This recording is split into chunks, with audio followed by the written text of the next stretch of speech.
Salut les machines. Donc là maintenant, on va aller un petit peu plus loin sur un mouvement qu'on vous a déjà présenté avec Seb.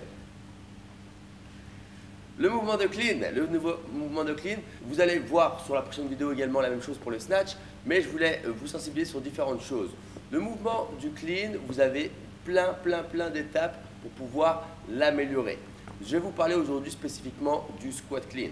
Sachez que si aujourd'hui vous avez déjà pratiqué le squat clean, vous avez déjà essayé et que vous avez peut-être des difficultés à augmenter votre charge, aujourd'hui il est peut-être temps d'arrêter de faire uniquement le mouvement de squat clean pour améliorer votre mouvement. Peut-être qu'il existe d'autres facteurs limitants. Lorsque vous faites un squat clean, on est d'accord qu'on a un premier tirage de barre. Vous avez la posture ici, je viens saisir la barre et vous avez bien noté qu'il va falloir en même temps faire une extension de hanche et des genoux jusqu'à passer votre genou. Est-ce que vous arrivez à placer votre barre au-dessus des genoux sans modifier votre posture avec une charge lourde? C'est la première chose à faire et peut-être le premier entraînement à mettre en place. Travaillez ce premier tirage sur votre clean avec des charges de plus en plus lourdes pour améliorer les muscles posturaux et votre posture dans le mouvement. Deuxième élément, lorsque vous chutez sous votre barre, c'est parce que vous commencez logiquement à manipuler des charges plus lourdes. Il va falloir prendre l'habitude de tirer la charge le plus haut possible lorsque vous exécutez le mouvement. Et pour ça, vous allez pouvoir travailler uniquement ce clean high pull, le tirage haut de l'épaulé. Lorsque vous avez fait votre premier tirage, votre barre arrive au-dessus de vos genoux et réussir à créer de la vitesse en partant de la position hang. Vous partez avec votre barre au-dessus de vos genoux et vous bossez votre clean high pull, le tirage haut. D'accord? Et essayez de faire ça avec des charges de plus en plus lourdes pour être de plus en plus performant sur ce mouvement. C'est peut-être ça aujourd'hui le facteur limitant de votre mouvement. Je pars ici, d'accord? La posture est là, les épaules au-dessus de la barre, je me redresse et souvenez-vous, extension de hanche, passage sur pointe et shrug, ainsi que le tirage de bras pour finir. Ça nous donne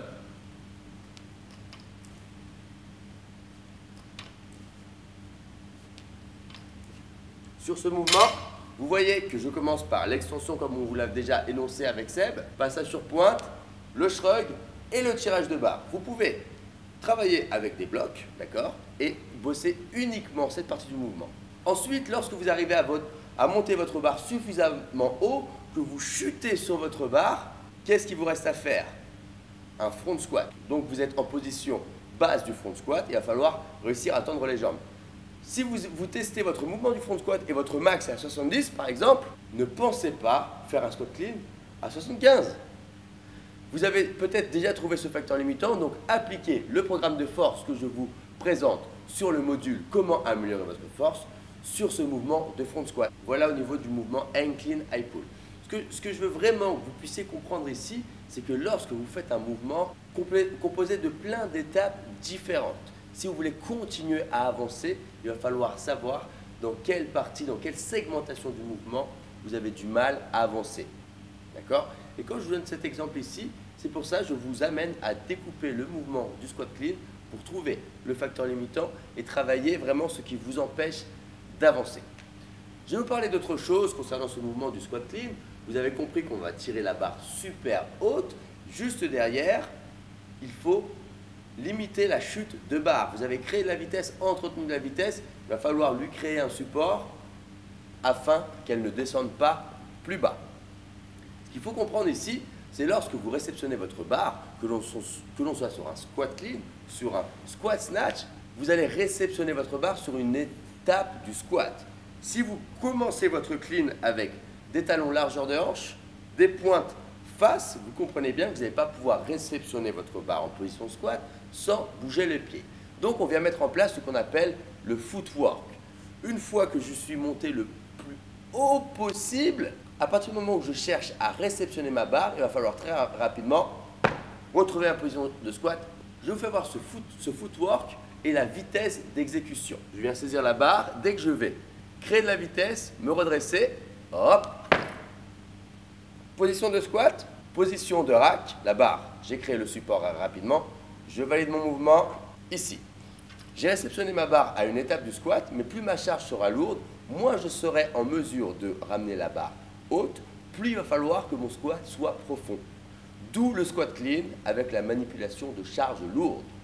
Ce qui nous donne, je regarde loin devant moi, je rapproche les omoplates, premier tirage, j'accélère ma barre et je chute. Boum. Et je valide mon mouvement en position haute. Le jeu de jambes. Plus mes pieds sont proches, plus ma barre sera haute en position pointe. Si vous voyez là ma hauteur d'épaule, si j'éloigne mes deux pieds, je descends. Donc l'idée c'est de la monter le plus haut possible, très rapidement, stabilité au sol, position de squat, drop rapide, donc shoot rapide sous la barre pour la réceptionner.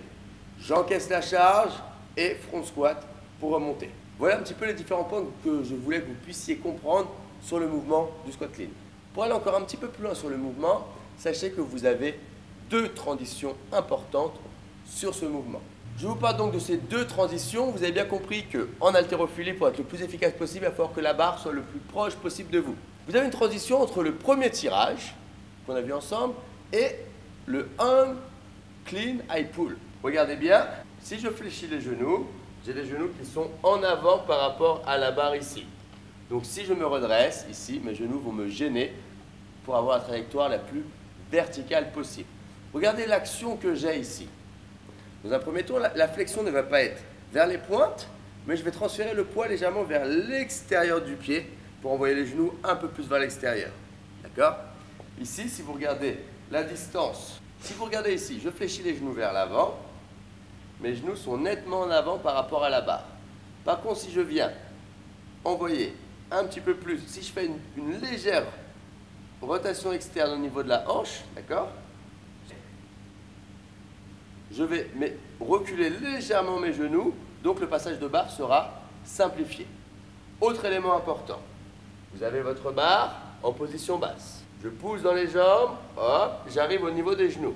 Afin d'éviter de contourner mes genoux, regardez l'action que j'ai, je vais venir désengager mes genoux en reculant les fesses. Regardez mes genoux, je recule les fesses légèrement afin de permettre à la barre de garder sa trajectoire verticale. Dès que la barre est passée, je viens réengager les genoux sous la barre afin que ma barre vienne longer mes cuisses. Si je le fais de manière un petit peu plus rapide, on est ici, je me redresse, je désengage et je réengage. Encore une fois, je vais aller un petit peu plus loin sur le mouvement. Je refais encore une fois de face. Genoux vers l'extérieur, je viens saisir la barre, loin devant moi, je désengage et je réengage.